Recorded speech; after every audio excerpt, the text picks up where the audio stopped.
শীতের শেষ প্রান্তে দাঁড়িয়ে শহরটা তখন ধীরে ধীরে বসন্তের রঙে রঙিন হচ্ছে। রাস্তার ধারে লাল গোলাপ, দোকানের জানালায় হৃদয়ের আকারে বেলুন, ক্যাফের সামনে ভ্যালেন্টাইন্স ডের অফার লেখা পোস্টার, সব কিছু যেন বলে দিচ্ছে ভালোবাসার একটি দিন এসছে। আর্য জানলার পাশে দাঁড়িয়ে বাইরের দিকে তাকিয়েছিল। হাতের কফির কাপটা ঠান্ডা হয়ে গেছে, তবু সে খেয়াল করেনি মোবাইল ফোনটা টেবিলের ওপর পড়ে আছে। স্ক্রিনে আজকের তারিখ জ্বলজ্বল করছে, 14ই ফেব্রুয়ারি। সে হালকা করে হাসলো। এই তারিখটার সঙ্গে তার জীবনের সবচেয়ে সুন্দর আর সবচেয়ে কষ্টের স্মৃতিগুলো জড়িয়ে আছে। 5 বছর আগে ঠিক এই একই দিনে তার জীবনে এসেছিল অনন্যা। অনন্যা ছিল খুব সাধারণ একটা মেয়ে, কিন্তু তার চোখে একটা আলো ছিল যা দেখলে মানুষ বিশ্বাস করতে বাধ্য হতো ভালোবাসা এখনো বেঁচে আছে। কলেজের লাইব্রেরিতে তাদের প্রথম দেখা।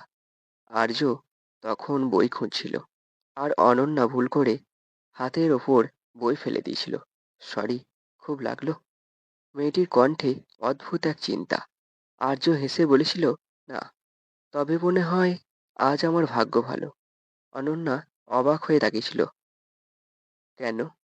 কারণ এমন সুন্দর একটা ভুলের জন্য। সেই মুহূর্ত থেকেই শুরু, ধীরে ধীরে কথা, তারপর বন্ধুত্ব, আর অজান্তেই ভালোবাসা। তাদের ভালোবাসা ছিল খুব শান্ত, চিৎকার করে ভালোবাসার কথা, বড় বড় উপহার নয়, বরং একসাথে চা খাওয়া, পরীক্ষার আগে একে অপরকে সাহস দেওয়া, আর ভবিষ্যৎ নিয়ে ছোট ছোট স্বপ্ন। অনন্যা বলতো, ভালোবাসা মানে শুধু একসাথে থাকা নয়, একে অপরকে বুঝতে পারা। আর্য তখন বুঝতো না এই কথাগুলোর অর্থ কত গভীর। শেষ বর্ষের পরীক্ষা শেষ হতেই বাস্তবতা সামনে এসে দাঁড়ালো। আর্যর চাকরির অফার এলো অন্য শহর থেকে, আর অনন্যার পরিবার হঠাৎ করেই তার বিয়ের কথা ভাবতে শুরু করলো। এক সন্ধ্যায় নদীর ধারে বসে অনন্যা বলেছিল, আমরা কি সত্যিই একসাথে থাকতে পারবো আর্য? আর্য শক্ত করে তার হাত ধরেছিল। ভালোবাসলে সব সম্ভব, কিন্তু ভালোবাসা সবসময় বাস্তবতার সঙ্গে লড়তে পারে না। একদিন অনন্যা আর এলো না। ফোন বন্ধ, মেসেজের উত্তর নেই। কয়েক সপ্তাহ পরে একটি চিঠি এলো। সেখানে লেখা আছে, আর্য, আমি দুর্বল নই, কিন্তু পরিস্থিতি আমার চেয়েও শক্তিশালী। আমাকে ক্ষমা করো। যদি কখনো ভালোবাসা সত্যি হয়, তবে সময় আমাদের আবার মিলিয়ে দেবে। ইতি অনন্যা। সেই দিন আর্য বুঝেছিল, ভালোবাসা শুধু পাওয়ার নাম নয়, হারানোর শক্তিও লাগে। 5টা বছর এরকম ভাবেই কেটে গেছে। চাকরি, দায়িত্ব আর বাস্তবতা সবকিছুই আছে, কিন্তু ভ্যালেন্টাইন্স ডে এলেই মনে পড়ে অনন্যার কথা। এ বছরেও তাই। হঠাৎ করে মোবাইলে একটা নোটিফিকেশন এলো, একটা অপরিচিত নম্বর থেকে মেসেজ। আর্য, তুমি কি এখনো কফিতে চিনি ছাড়াই খাও? হাতটা কেঁপে উঠল। এই প্রশ্নটা শুধু একজনই জানতো। সন্ধ্যায় তারা দেখা করলো ক্যাফেতে। অনন্যা আগের মতোই আছে, শুধু চোখে একটু বেশি গভীরতা। কিছুক্ষণ চুপচাপ বসে থাকার পর অনন্যা বলল, আমি জানি হঠাৎ করে ফিরে এসে এই প্রশ্ন করার অধিকার আমার নেই। কারণ শান্ত গলায় আর্য তখন বলল, ভালোবাসা থাকলে অধিকার লাগে না। অনন্যার চোখ ভিজে উঠল। সে বলল, আমি ভুল করেছিলাম। ভেবেছিলাম ত্যাগ করলেই সবাই সুখী হবে, কিন্তু ভালোবাসা ছাড়া জীবন শুধু শ্বাস নেওয়া, বাঁচা নয়। আর্য জানতো এই মুহূর্তে সে রাগ করতে পারে, অভিযোগ করতে পারে, কিন্তু সে শুধু বলল, তুমি এসেছো, সেইটাই অনেক। রাত বাড়ছিল। ক্যাফের বাইরে ভ্যালেন্টাইন্স ডে এর আলো জ্বলছিল। অনন্যা জিজ্ঞেস করলো, আমরা কি আবার নতুন করে শুরু করতে পারি আর্য? আর্য একটু ভেবে বলল, শুরু না, ভালোবাসা তো কখনো শেষই হয়নি। ভালোবাসা মানে প্রতিদিন গোলাপ দেওয়া নয়। ভালোবাসা মানে প্রতিশ্রুতি রক্ষা করা। ভালোবাসা মানে অপেক্ষা করতে জানা। ভ্যালেন্টাইন্স ডের রাতে তারা বুঝেছিল কিছু ভালোবাসা দেরিতে আসে, কিন্তু গভীর হয়। আর্য জানলার পাশে দাঁড়িয়ে আবার বাইরের দিকে তাকালো। আজ আর কফি ঠান্ডা হয়নি, কারণ এই ভ্যালেন্টাইন্স ডে সে শুধু দিনটাকে খুঁজে পায়নি, তার ভালোবাসাটাকেও ফিরে পেয়েছে। এই স্টোরি শুধু প্রেমিক প্রেমিকার নয়, এই স্টোরি তাদের জন্য যারা অপেক্ষা করতে জানে, যারা বিশ্বাস করে ভালোবাসা সময়ের পরীক্ষার হার মানে না।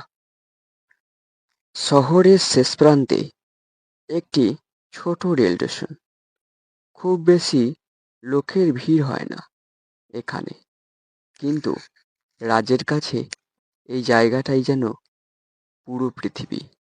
প্রতিদিন অফিস শেষে সে ঠিক সন্ধেবেলা এসে দাঁড়ায় প্ল্যাটফর্মের এক কোণে। কখনো বেঞ্চে বসে, কখনো দাঁড়িয়ে, চোখ থাকে রেল লাইনের দিকে, যেন ওই লোহার রেখার ওপার থেকেই কেউ একজন ফিরে আসবে। ট্রেন আসে, ট্রেন যায়, শব্দ হয়, আলো জ্বলে নেভে, কিন্তু রাজের অপেক্ষা বদলায় না। এই ঘটনা আজ থেকে 5 বছর আগে ঠিক এই একই জায়গায় প্রথম দেখা হয়েছিল রাজ আর রিয়ার। সেদিন বিকেলটা ছিল একটু ব্যস্ত। কলেজ শেষ করে রিয়া তাড়াহুড়ো করে ট্রেন ধরতে এসছিল, হাতে কয়েকটা বই, কাঁধে ব্যাগ। হঠাৎ ভিড়ের মধ্যে হোঁচট খেয়ে পড়ে যাচ্ছিল রিয়া। বইগুলো ছড়িয়ে পড়েছিল প্ল্যাটফর্মে। রাজি প্রথম এগিয়ে এসছিল, নিচু হয়ে একে একে বইগুলো তুলে দিয়েছিল। রিয়া লজ্জা মিশ্রিত হাসি দিয়ে বলেছিল, ধন্যবাদ। একটা ছোট শব্দ, কিন্তু রাজের মনে যেন অনেক দূর গিয়ে পৌঁছে গিয়েছিল। এরপর দেখা হতে লাগলো নিয়মিত। সন্ধ্যার ট্রেন ধরার আগে কিছুটা সময় তারা একই প্ল্যাটফর্মে থাকতো। প্রথমে সাধারণ কথা, পড়াশোনা, কাজ, শহরের ব্যস্ততা। ধীরে ধীরে কথা ঢুকে পড়ল স্বপ্নে, ভয়েতে, না বলা ইচ্ছাগুলোতে। রিয়া বলতো, আমি নিজের পরিচয় নিজে বানাতে চাই। রাজ মন দিয়ে শুনতো। সে খুব বেশি কথা বলতো না, কিন্তু তার নীরবতাতেই ছিল ভরসা। একদিন সন্ধ্যায় হালকা বৃষ্টি পড়ছিল। স্টেশনের আলোয় ফোঁটাগুলো ঝিলমিল করছিল। হঠাৎ রিয়া থেমে গিয়ে বলেছিল, আমি তোমাকে ভালোবাসি। রাজের বুকের ভেতর তখন সব শব্দ থেমে গিয়েছিল। সে কিচ্ছু বলতে পারেনি, শুধু রিয়ার দিকে তাকিয়েছিল। মনে হয়েছিল এই মুহূর্তটাই তার জীবনের সবচেয়ে সত্যি সময়। কিন্তু সব সুখের মুহূর্ত দীর্ঘস্থায়ী হয় না। কিছুদিন পর রিয়া জানালো সে বাইরে পড়তে যাচ্ছে। বড় সুযোগ এসছে, নিজের স্বপ্নের জন্য যেতেই হবে। বিদায়ের দিন স্টেশনটা অচেনা লাগছিল। ভিড় ছিল, শব্দ ছিল, তবু রাজের চারপাশটা ফাঁকা মনে হচ্ছিল। ট্রেন ছাড়ার আগে রিয়া জানলার পাশে দাঁড়িয়ে চোখের জল লুকিয়ে হাত নাড়ছিল। রাজ দাঁড়িয়েছিল একদম শেষ পর্যন্ত, যতক্ষণ না ট্রেনটা অদৃশ্য হয়ে গেল। তারপর শুরু হলো অপেক্ষার অধ্যায়। প্রথম বছর নিয়মিত কথা হতো, রাত জেগে, ফোন, ভিডিও কলে, হাসি কান্না। দ্বিতীয় বছরে সময় কমে এলো, পড়াশোনা, কাজ, সবকিছু ভিড় করে এলো। তৃতীয় বছরে শুরুটা কয়েকটা মেসেজ। চতুর্থ বছরের নীরবতা। বন্ধুরা বলতো, এতদিন হয়ে গেল, আর অপেক্ষা করে কি হবে? রাজ কিছুই বলতো না। সে শুধু সন্ধ্যাবেলা আবার ফিরে আসতো সেই একই স্টেশনেই। কারণ কিছু জায়গা থাকে যেগুলো মানুষ ছাড়তে পারে না। দেখতে দেখতে 5 বছর হয়ে গেল। একদিন এক শান্ত সন্ধ্যায় রাজ প্ল্যাটফর্মে দাঁড়িয়েছিল। হঠাৎ পেছন থেকে পরিচিত একটা কণ্ঠ ভেসে এলো, রাজ। সে ঘুরে দাঁড়ালো। সে দেখল রিয়া। চেহারায় সময়ের ছাপ, চোখে গভীরতা, তবু সেই মানুষটাই। কিছুক্ষণ কেউ কথা বলতে পারল না। স্টেশনের শব্দের মাঝেও যেন তারা দুজন আলাদা এক জগতে দাঁড়িয়ে আছে। শেষে রিয়া বলল, আমি জানি আমার অনেক দেরি করে আসায় তুমি রাগ করে ফেলেছ। রাজ ধীরে উত্তর দিল, আমি কখনো সময় গুনিনি। রিয়ার চোখ ভিজে উঠল। সময় বদলায়, সে বলল, কিন্তু তুমি বদলাওনি। ট্রেনের হুইসেল বাজলো। একই স্টেশন, একই আলো, কিন্তু আজ আর বিচ্ছেদ নেই। রিয়া হাত বাড়িয়ে দিল। রাজ সেই হাতটা শক্ত করে ধরল। ভিড়ের মাঝেও তারা তখন একা। রাজ বলল, এই অপেক্ষা আমাকে শিখিয়েছে ভালোবাসার মানে শুধু পাওয়া নয়, টিকে থাকা। রিয়া মাথা রেখে বলল, আর আমাকে কি শিখিয়েছি যেন, যেখানে সত্যিকারের ভালোবাসা থাকে সেখানে ফেরা অবশ্যম্ভাবী। কারণ এই গল্প কোনো মুহূর্তের নয়, কোনো দিনেরও নয়। এই গল্প আজীবনের। এই গল্প শুধুমাত্র তোমারই জন্য। আপনারা দেখছেন বিনয় বেঙ্গলি স্টোরি। শুরু করছি আমাদের আজকের গল্প, হৃদয়ের পাতায় পাড়ো। শহরের শেষ প্রান্তে একটি ছোট রেল স্টেশন আছে। খুব পরিচিত নয়, খুব ব্যস্তও না। দিনের আলোয় জায়গাটা একদম সাধারণ। ট্রেন আসে, ট্রেন যায়, মানুষ নামে, মানুষ উঠে পড়ে। কিন্তু সন্ধ্যা নামলেই স্টেশনটার ভেতর একটা অদ্ভুত অনুভূতির জন্ম নেয়। আলো যেন পুরোপুরি পৌঁছয় না, শব্দগুলো ফিকে হয়ে আসে, আর সময়টা যেন ধীরে ধীরে নিজের নিয়ম ভুলে যায়। লোকেরা কখনো কখনো বলে, এই স্টেশনে দাঁড়ালে বুকটা অকারণে ভারী হয়ে যায়। কেন হয় কেউ জানতো না, দেবও জানতো না। সেদিন সে অফিস থেকে বাড়ি ফিরছিল, ক্লান্ত শরীর, ভরা মাথা। নিজের জীবনের সঙ্গে তাল মেলাতে পারছিল না দেব। ভুল করে অন্য ট্রেনে উঠে পড়ে। ট্রেন থামতেই নেমে যায়। চারিদিকে তাকিয়ে সে বুঝতে পারে এটা তার চেনা জায়গা নয়। দেব একটু বিরক্ত হয়, একটু হতাশ হয়। ঠিক তখনই তার চোখে পড়ে তাকে। প্ল্যাটফর্মের এক পাশে পুরনো কাঠের বেঞ্চে বসে আছে একটি মেয়ে। সাদা শাড়ি, খোলা চুল, চোখে এমন এক গভীর শান্তি, যেন এই স্টেশনটা তার ভেতর দিয়ে কথা বলে। দেব জানে না কেন, কিন্তু ওই মুহূর্তে তার মনে হয় এই মেয়েটা যেন অনেক দিন ধরেই এখানে বসে আছে। মেয়েটি আগে কথা বলে, ভুল জায়গায় নেমে পড়েছ। দেব একটু হেসে বলে, হ্যাঁ, মনে হয় তাই। মেয়েটি ধীরে বলে, এই স্টেশনটা অনেকেই ভুল করে পায়, কিন্তু সবাই আবার ঠিক জায়গায় ফিরতে পারে না। কথাটার মধ্যে একটা অদ্ভুত ভার ছিল। দেব সেটা বুঝতে না পারলেও অনুভব করেছিল। তারা কথা বলে, খুব সাধারণ কথা, কাজের ক্লান্তি, শহরের ভিড়, মানুষের একাকিত্ব। মেয়েটি খুব মন দিয়ে শোনে। নিজের কথা বলতে গেলে সে থেমে যায়, যেন কিছু কথা বলার অনুমতি তার নেই। দেব তার নাম জিজ্ঞেস করে না, মেয়েটিও নিজের নাম বলে না। তবু অস্বস্তি হয় না, যেন নাম না জানাটাই স্বাভাবিক। সেদিন বাড়ি ফেরার সময় দেব খেয়াল করে তার বুকের ভেতর একটা অদ্ভুত শূন্যতা তৈরি হয়েছে, যেন কাউকে রেখে আসছে। পরদিন সে আবার সেই স্টেশনে আসে, ইচ্ছে করেই, নিজের কাছেই। সে এর কোনো ব্যাখ্যা খুঁজে পায় না। আর আশ্চর্যের বিষয়, মেয়েটি আবারও সেখানেই থাকে, একই বেঞ্চে, একই নীরবতায়। দিন যায়, সন্ধ্যা আসে, দেবের জীবনে স্টেশনটা ধীরে ধীরে প্রয়োজন হয়ে ওঠে।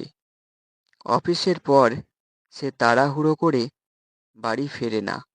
মনে হয় এই বেঞ্চে বসে কিছুক্ষণ না থাকলে দিনটা অসম্পূর্ণ থেকে যাবে।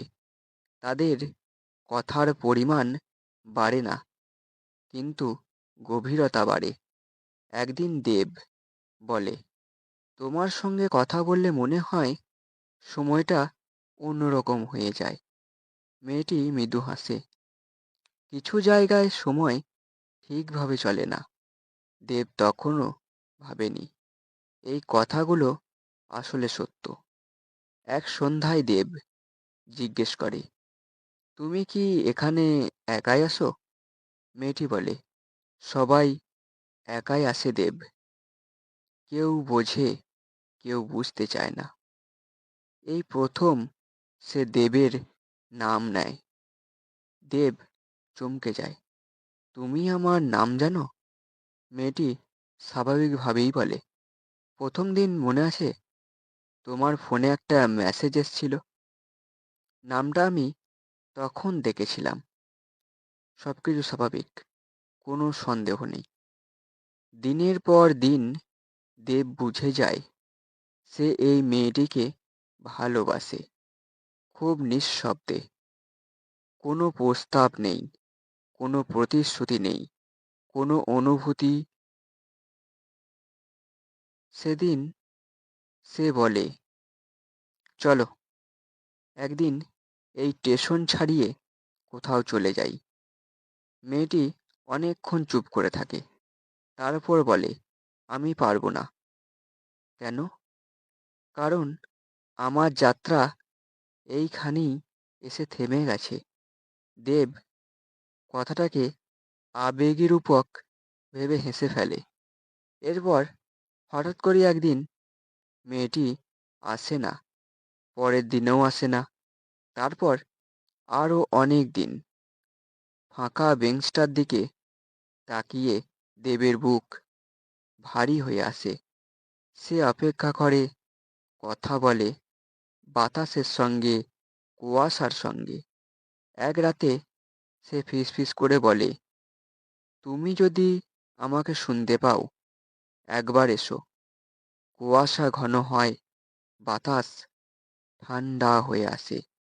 ধীরে ধীরে মেয়েটি সামনে এসে দাঁড়ায়। দেব ছুটে যায়, কোথায় ছিলে তুমি? মেয়েটির চোখ ভিজে ওঠে। আমি জানতাম আজ তোমাকে সব বলতে হবে। দেবের বুক কেঁপে ওঠে। কি বলতে হবে? মেয়েটি ধীরে ধীরে বলে, তুমি যাকে এতদিন ভালোবেসেছ, তোমার মনের ব্যথার কথা বলেছ, সে আর এই পৃথিবীর মানুষ নয়। দেব স্তব্ধ।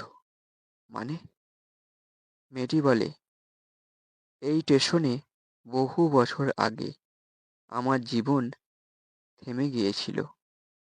দেবের চোখ দিয়ে জল পড়ে। তাই তুমি নিজের নাম বলনি? মেয়েটি হালকা হাসে।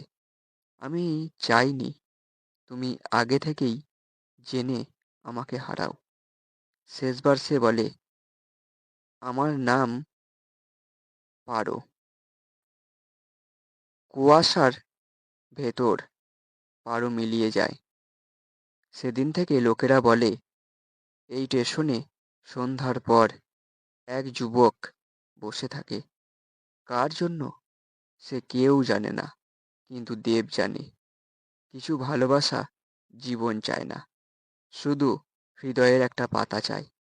সেই পাতাতেই আজও লেখা আছে, পারো। কারণ সব ভালোবাসা পূর্ণ হয় না, কিন্তু পূর্ণ না হয়েও কিছু ভালোবাসা সম্পূর্ণ হয়ে যায়।